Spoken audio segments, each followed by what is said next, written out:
Assalamualaikum warahmatullahi wabarakatuh. Salam prakarya untuk siswa-siswi SMP yang berbahagia. Semoga tetap sehat dan tetap semangat. Materi kali ini adalah mengenai pertemuan kedua budidaya tanaman obat, yaitu mengenai bahan dan alat serta tahapan-tahapan yang digunakan dalam budidaya tanaman obat.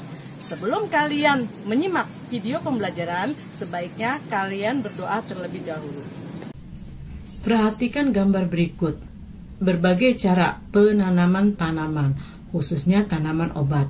Ternyata dalam menanam tanaman obat tidak harus menggunakan lahan yang luas, tetapi dapat menggunakan lahan kecil atau menggunakan wadah pot dan wadah lainnya yang cocok dengan jenis tanamannya. Walau berbeda tempat, langkah awal yang dilakukan adalah dengan pengolahan tanah terlebih dahulu, dengan cara menggemburkan tanah agar tanaman dapat tumbuh dengan baik. Proses berikutnya adalah menyediakan sarana, baik bahan maupun alat, sebagai pendukung proses budidaya tanaman obat. Sarana apa sajakah yang dibutuhkan dalam budidaya tanaman obat? Berikutnya adalah sarana yang dibutuhkan dalam budidaya tanaman obat. Di antaranya adalah bahan. Bahan pertama adalah benih dan bibit. Apakah perbedaan antara benih dan bibit? Mari kita lihat contoh gambar pertama, yaitu benih rosella dan bibit rosella. Bagaimana pendapat siswa-siswi SMP yang berbahagia tentang benih dan bibit setelah melihat contoh gambar tersebut? Siapa yang dapat menjawab? Ya, pintar kalian. Benih adalah memiliki ukuran yang lebih kecil dan didapatkan dari bagian tanaman, baik itu biji atau akar, yang telah dipilih dan diseleksi. Sedangkan bibit adalah, ya benar, bahan tanam yang berasal dari benih yang telah disemai dan telah berkecambah untuk menuju proses pertumbuhan dan perkembangan tanam selanjutnya. Contoh yang ketiga adalah bibit rimpang jahe yang sudah mulai tumbuh akar. Kemudian yang keempat, bibit jeruk nipis yang diproses dengan cara okulasi. Artinya adalah teknik pembiakan tanaman secara vegetatif dengan cara menempelkan mata tunas dari suatu tanaman kepada tanaman yang lain dengan tujuan menggabungkan sifat tanaman yang baik menjadi satu tanaman yang lebih baik lagi. Gambar berikutnya adalah yang kelima, bibit tunas lidah buaya. Dan yang terakhir adalah yang kelima, bibit brotowali yang perbanyak dengan stek batang yang ditanam di media tanah. Berikutnya adalah bahan kedua yang digunakan dalam budidaya tanaman obat adalah pupuk. Pupuk merupakan material yang ditambahkan pada media tanam untuk mencukupi kebutuhan hara atau nutrisi yang diperlukan bagi tanaman sehingga mampu berproduksi dengan baik. Contoh pupuk yang pertama adalah pupuk kandang yang merupakan campuran kotoran hewan ternak dan urinnya. Kedua, kompos. Kompos merupakan bahan-bahan organik yang sudah mengalami proses pelapukan karena terjadi interaksi antara bakteri pembusuk dengan bahan organik tersebut. Pupuk yang ketiga adalah humus.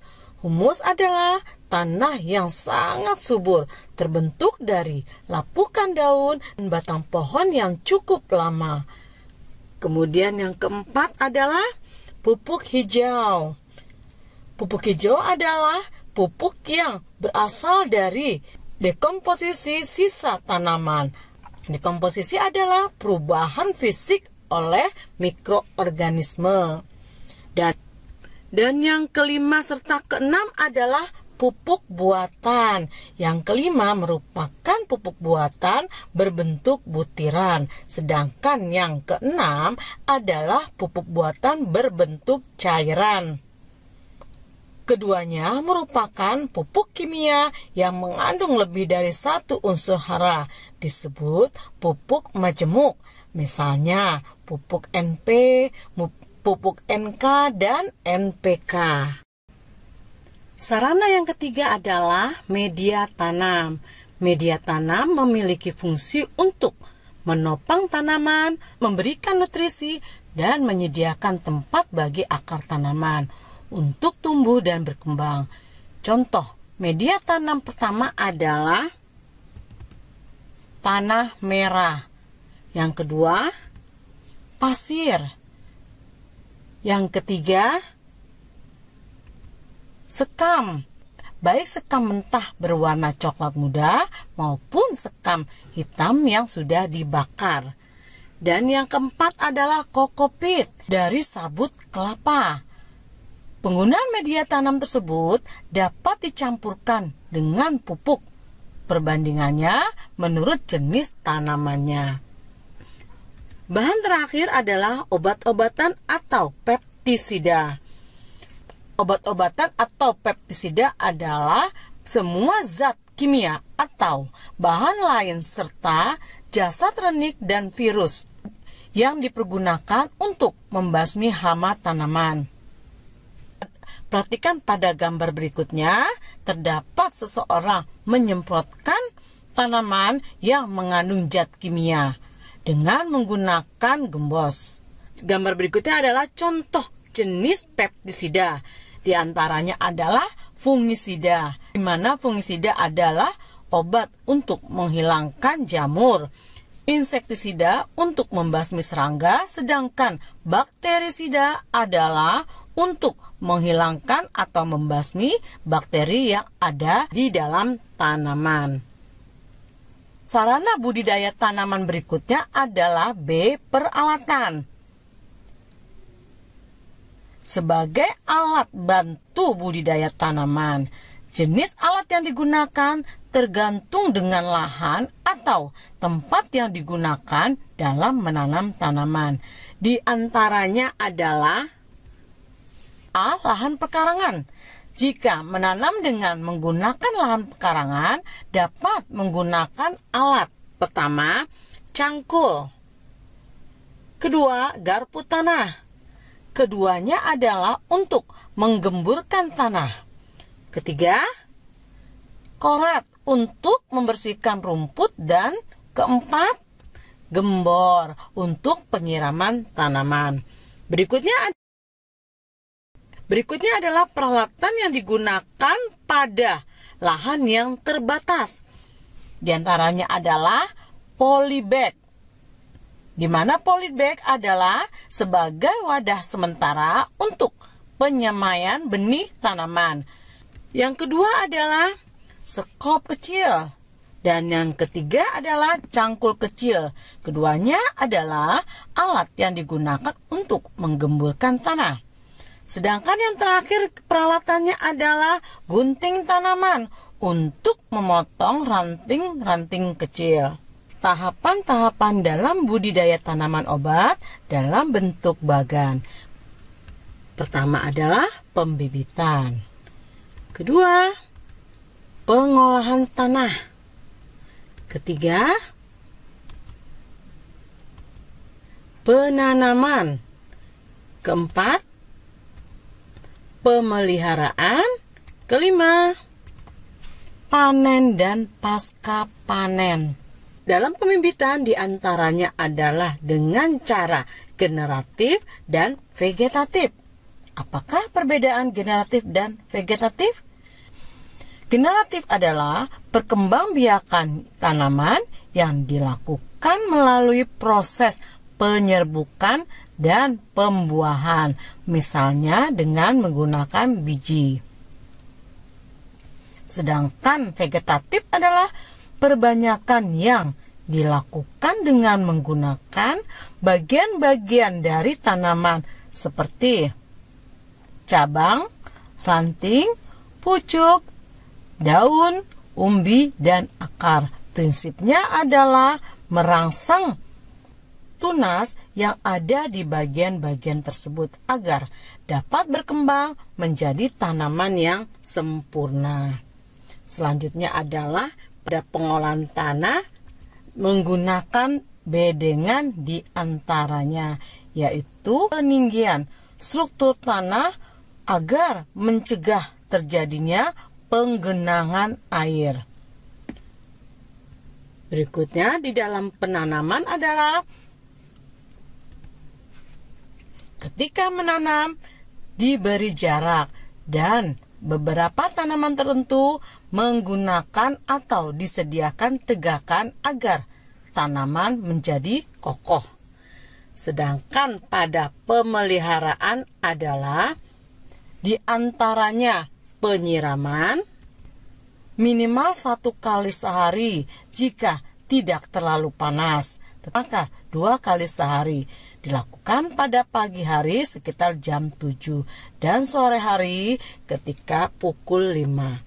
Selanjutnya adalah penyulaman, yaitu mengganti tanaman lama yang rusak atau mati akibat sebab-sebab tertentu. Tujuannya adalah hasil panen yang memiliki keseragaman dan tidak ada saf tanaman yang tidak terisi oleh bibit tanaman.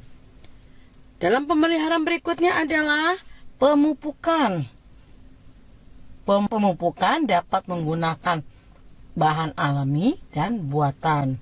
Berikutnya, penyiangan yang bertujuan untuk membersihkan tanaman yang sakit atau rusak agar mengurangi persaingan dalam penyerapan hara. Dalam pemeliharaan berikutnya adalah pembumbunan. Apa yang dimaksud dengan pembumbunan? Ya, pembumbunan tanah adalah menambahkan tanah pada pangkal rumpun tanaman, di mana terkadang tanah di sekitar tanaman seringkali terkikis. Dengan diadakannya pembumbunan, diharapkan tanaman akan kokoh. Pemeliharaan berikutnya adalah pengendalian OPT. Apa yang dimaksud dengan OPT? Ya, OPT adalah organisme pengganggu tanaman.